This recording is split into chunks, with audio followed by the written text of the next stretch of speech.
What's going on, you guys? Today's warm-up, we got 3 movements. We're gonna do a plank, we're gonna do bootstrappers, and we're gonna do hollow rocks. Pretty basic stuff, but we'll just go through it briefly here. Plank, straight line through your body. All right, when our hands, belly and butt are just on some moderate tension to keep our body in a straight line.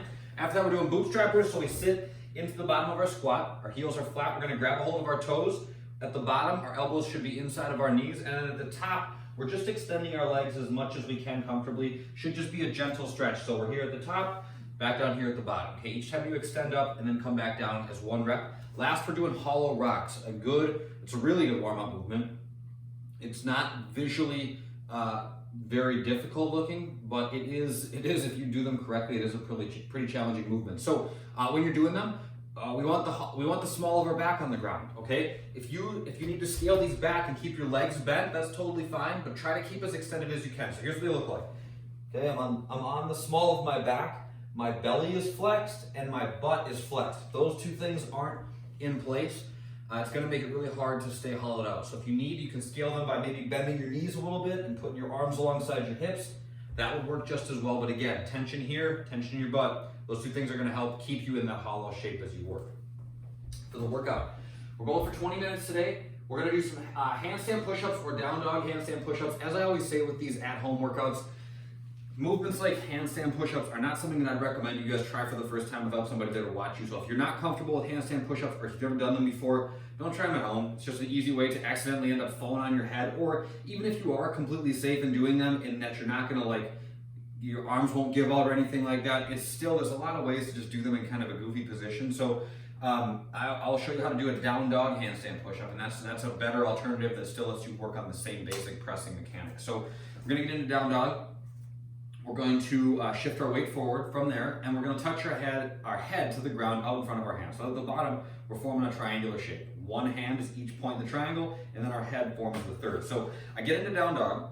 I walk my feet a little bit closer to my hands so that I'm in even more inverted and aggressive down dog position. And then from there, I rock my way forward, touch the top of my head to the ground out in front of my hands, and then I push back up and extend my head back through my arms at the top of each rep. So it looks like this.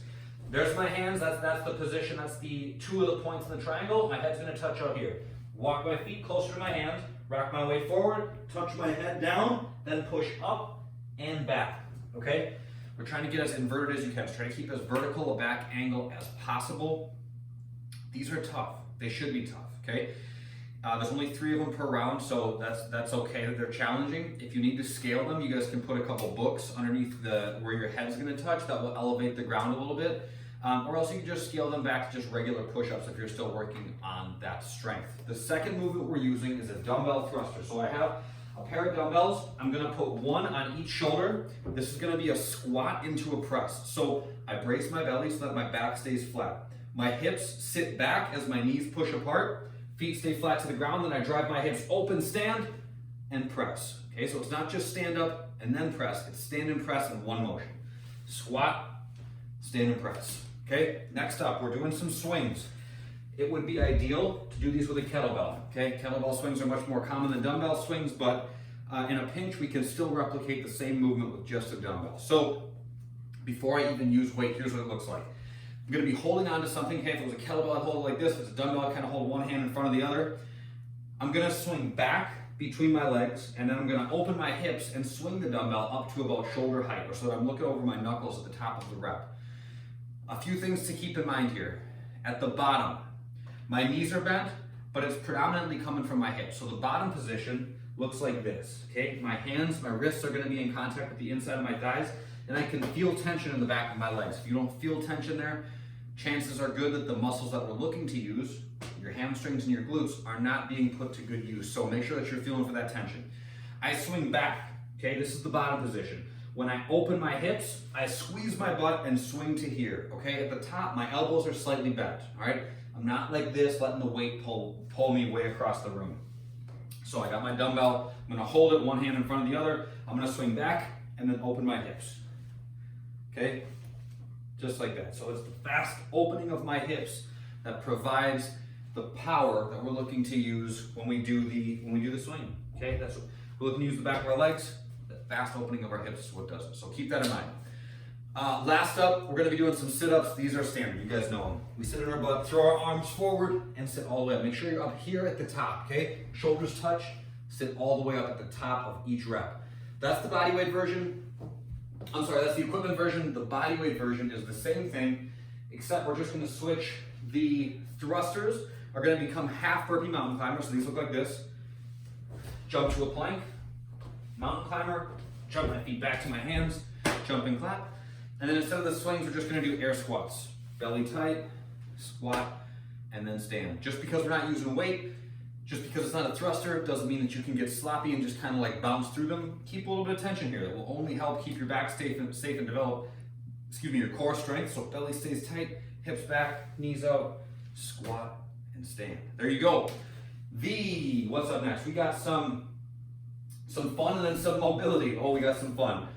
We're doing a leg lift, but we're also gonna lift our hips at the top. So just like visually a slight difference, but an important one nonetheless. So here's what this looks like. I lay on my back, put my hands underneath my butt or alongside your hips. I'm gonna point my toes, lock my knees, lift my legs, and then I pick my hips up. Okay? Lift my legs, and then I pick my hips up. Leg lift plus a hip lift. Okay? We're trying to do 25 of these things. If you can go unbroken, that would be a great challenge to go for. Okay? Keep your legs locked out. This is not a ton of reps. This won't take you a super long time. Try to find the challenge in them as opposed to just plowing through. The mobility today is 5 minutes in child's pose. So a pretty easy one, a very passive stretch, but a good one. Okay, this is a good way to work on getting your squat, getting into a deeper squat. The position in our hips is similar to what the position in our hips would be when we're doing a squat. Okay, so same thing in our knees. Hips are gonna be fully flexed. Knees are going to be fully flexed. This will help your squat. This is just a good way to take your hips and knees through a full range of motion. And we get to work on extending the ankle as opposed to flexing it. So I sit back, hips over my heels, my toes point together, my knees splay out wide. I let my hands crawl out in front of me, and then I just drop my forehead down to the ground. So I'm just kind of hanging out there. 5 minutes is all that we'll be doing there. That's that. Enjoy it, embrace it, take it on. Child's pose is an easy one that you guys can do whenever you want. So do it after the workout, do it before you go to bed. It's just a great way to stretch and a nice easy one. So that's it for today, you guys. I will see you next time.